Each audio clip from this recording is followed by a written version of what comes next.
Welcome. Now, this is the conversation, and as you know, the tradition is that on this program, what we do is to give you our take. Of course, I'm not the only one on the show. I have Nelson Ekojimi with me here in the studio, and joining us today for the second episode from Abuja is Libros Oshoma, who joins us via Zoom. Libros, thank you very much for joining us on the conversation. This is actually the second episode of the program. And what we actually do here is just to give our own take on some of the major topics now out there in the country. And these topics would run, of course, cut across, I should say, it cuts across news and current affairs. And there's just no limit to the subject that we discuss here. And of course, I would say the biggest topic in the country today, outside of politics, is the death of the music artist Mobad, and the latest, of course, as we're all aware, the police has actually exhumed his corpse, and an autopsy we expect will be carried out. We also understand that a nurse has actually been arrested, that nurse administered an injection on him before he died. We do not know if Mobad was actually ill and why he would have needed that treatment now from the nurse. We do not know. But it's a good thing, if you ask me, that the police has stepped into this case, and that exhumation has happened, and so there's going to be an autopsy. And I think that will provide a clarity on all of the controversies now surrounding the unfortunate death of this young man. That's what I think, Nelson. Well, you are not far from the truth, because this young man's death, as painful and sad as it is, has evoked, different, conspiracy theories from all angles. And one is glad, like you rightly said, that the body has been exhumed, the corpse has been exhumed. The police is going to do the needful. One will only admonish the supporters or fans of this young man, that they should mourn him peacefully and recognize that, in seeking justice for the young man, they must also be conscious of the fact that the road to justice is not a one-way traffic. There must be justice to the victim as well as justice to the society at large, so that we don't have a reoccurrence of this sad episode. So I'm happy that the police have done the needful. And I'm sure in the next couple of days, the police and the medical experts will come out and avail Nigerians as well as people outside the country of what really led to the young man's death. Because as we speak, we need to admonish our people, to sheath their sword with regards to assumptions, allegations, and counter allegations as to the cause of death. In serious societies, people wait on the official authorities, on experts in that field, to give them, the truth about what has transpired. And I'm sure we are not in short supply of people with that line of thinking, in line with, with civilized norms. So I want to believe that, the truth will come out eventually, and everybody will have a final closure to this issue. Libros, the ball is in your court. I have a slightly different views from Nelson, and I think that two things comes to mind first and foremost. The police didn't need to wait for there to be this, cry and protest for them to do their job. Absolutely. There were, from records available, there were petitions written by this young man, cry out, that people were after his lives. There were, times where even some of his shows were alleged to have been shut down by some hoodlums or some gang members, who were threatening him. Nobody did anything because he's not high up there, And this attitude of, police always waiting for you to mobilize before they do something, before they investigate. The moment a crime is committed, or there is a perception that crime is to be committed, I think the instrumentality of the law should immediately be activated. You don't need to cry out. You don't even need a petition. Writing petitions is a new phenomenon. Unlike before, you lodge a complaint. Now they tell you bring a petition.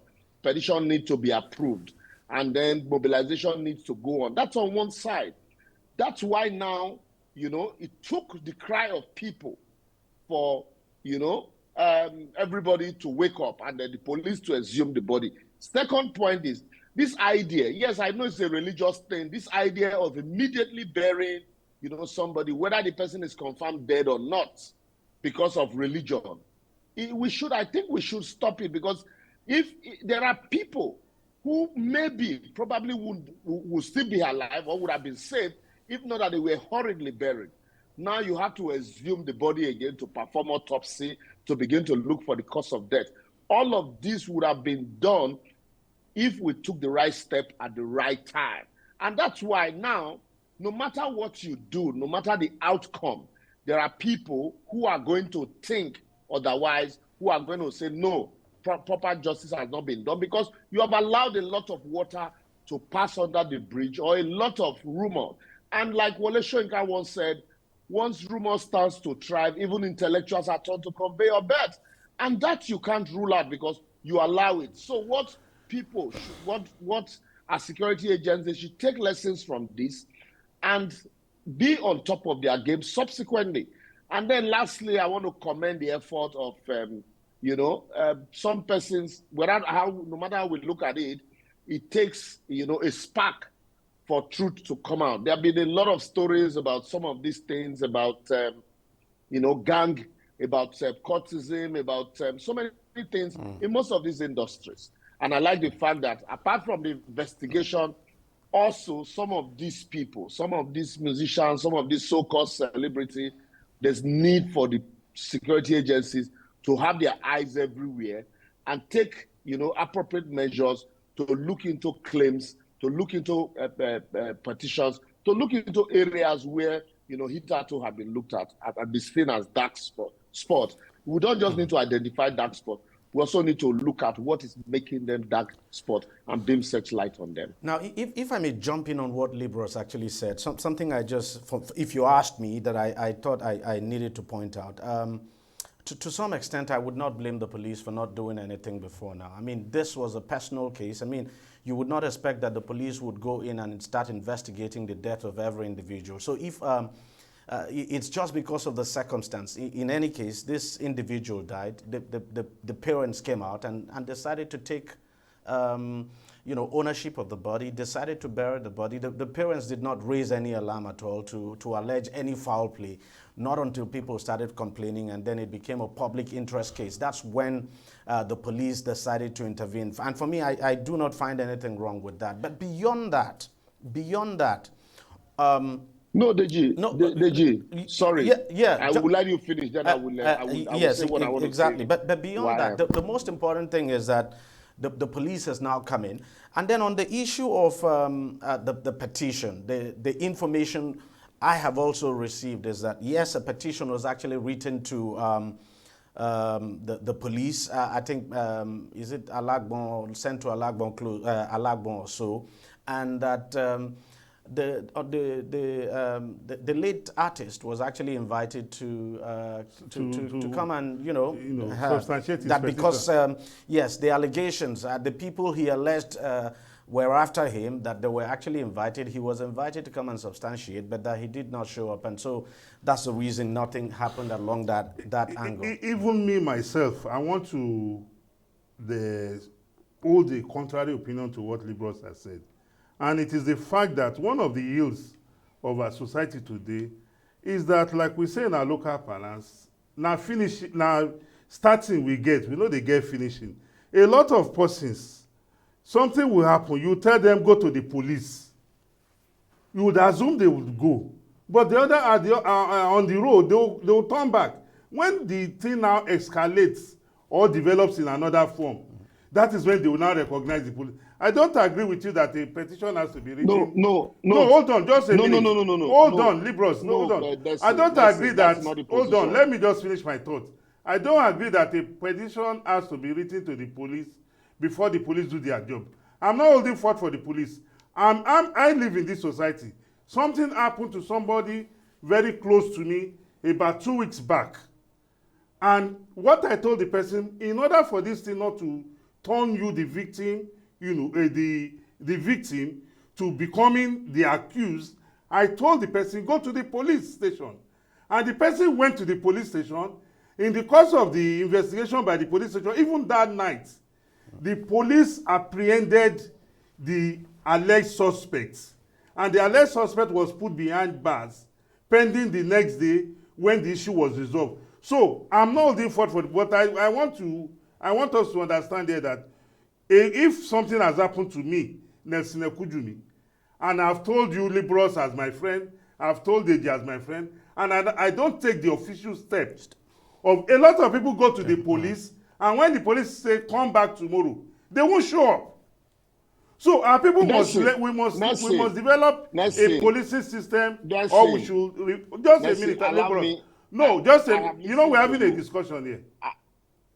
Once you have an issue, like my experience in social engagement, is that once you have an issue, you must be ready to see it through.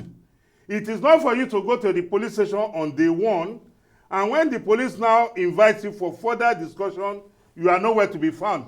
And when the issue now becomes something else, people start alleging, oh, the police didn't do their job. I don't want to agree that that is how it happons, because I'm a living witness. I'm a living witness to some of these cases. Okay, you have the floor.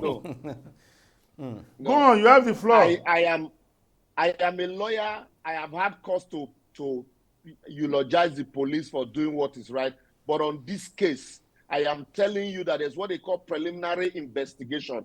Yes. The police should have conducted a preliminary investigation. It is not in every case you ask somebody come and make a statement. No, but Liberals, but the question is, should the police, if nobody actually went to complain to the police, what do you expect the police to do? How do they if there's no formal complaints, for instance, you would have expected that the father of this boy, the lead singer now, that the parents would have gone to the police.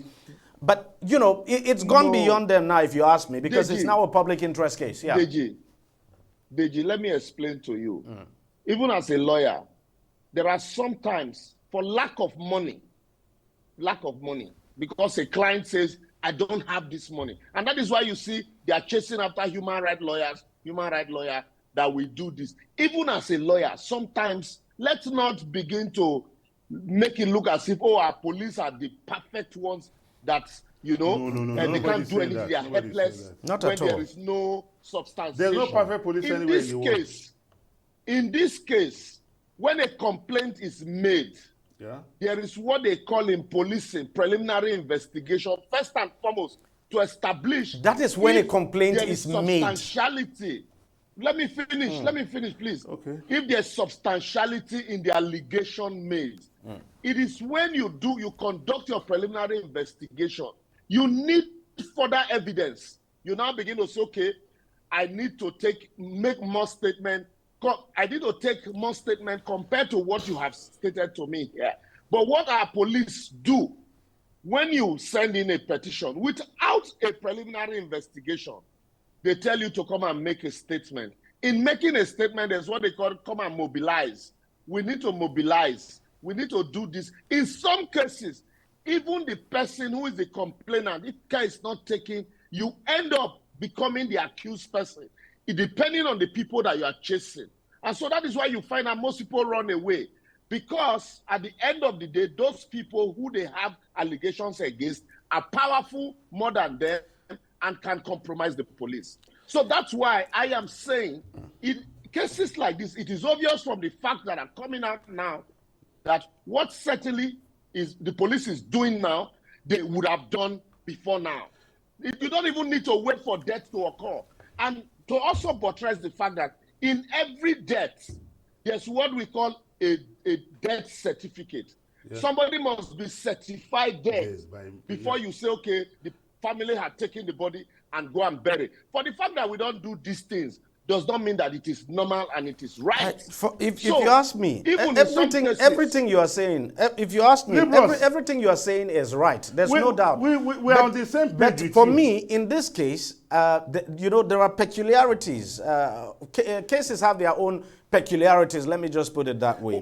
But even as at that, Liberals, I agree. I recognize the shortcoming of the police with regards to the resources needed to conduct investigation. You must recognize that there's no police station or police formation in Nigeria today that has funds that when you lodge a complaint, the policeman has a for me a pool. For me, yes. let me just say this because so that we don't dwell so much on this. For me, what I had expected was that the moment this thing happened, I expected that even the boy's father should have at least gone to the police to make a complaint.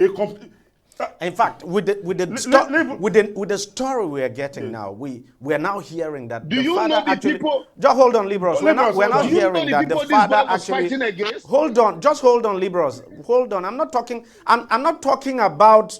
I'm talking about even after the death had occurred. Yeah. You understand what I mean? Even after the death had occurred, you would expect that the father would have gone to make a formal complaint, especially if he suspected foul play. Yes. Make a formal complaint. That did not happen. And we're even hearing now that the father wanted to bury the guy the same day. And even, the same night. Even as at that, Libros, I'm sure, I want to be corrected, I'm sure there's a law in Lagos that makes it mandatory for an autopsy to be conducted on any corpse before it is buried. So I wonder why the father can bury that young man without obtaining a death certificate, because the death certificate cannot be issued. But I mean, we know that is common here. No, even as common as it is here, if somebody dies, before you can take him to a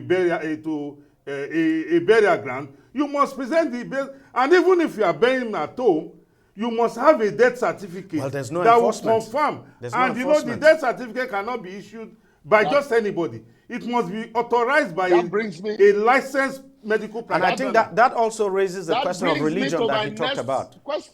My next issue, that this idea of rushing to bury somebody before confirmation of death, we should desist from it, because at the end of the day, there are some cases, if you investigate, where you find out there are some persons who probably were still alive. Who would just be in a coma, and they'll go bury them. Because the question is, and you're right, Libros, because the question is, who certifies the person dead? Absolutely. Who certifies this person dead? So you never, I mean, someone can have a seizure, someone can have a seizure, and the person may not have died. Was even this, and I think you have a strong point there, Libros. If you remember, there was this Nollywood actress who died, and when she was about to be taken, to the mortuary, who supposedly died, and she woke up.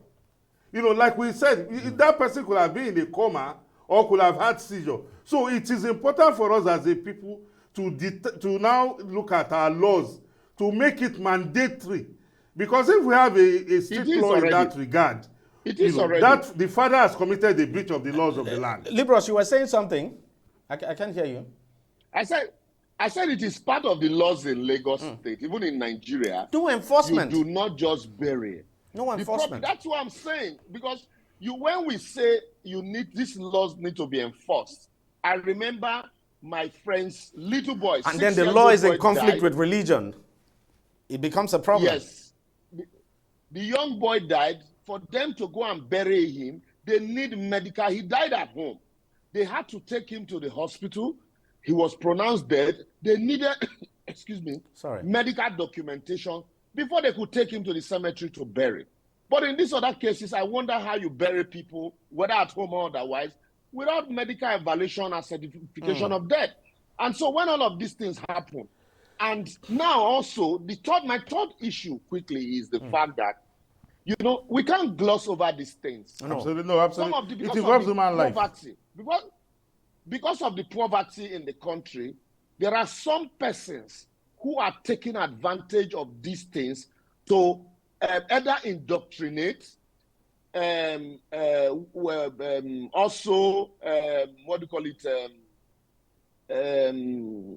initiate young boys into secret societies, also use them as drug couriers, all in the name of either music or mentorship or whatever. Well, so you find these things prevalent in our society today, but they are not investigated. Oh, he's an upcoming musician.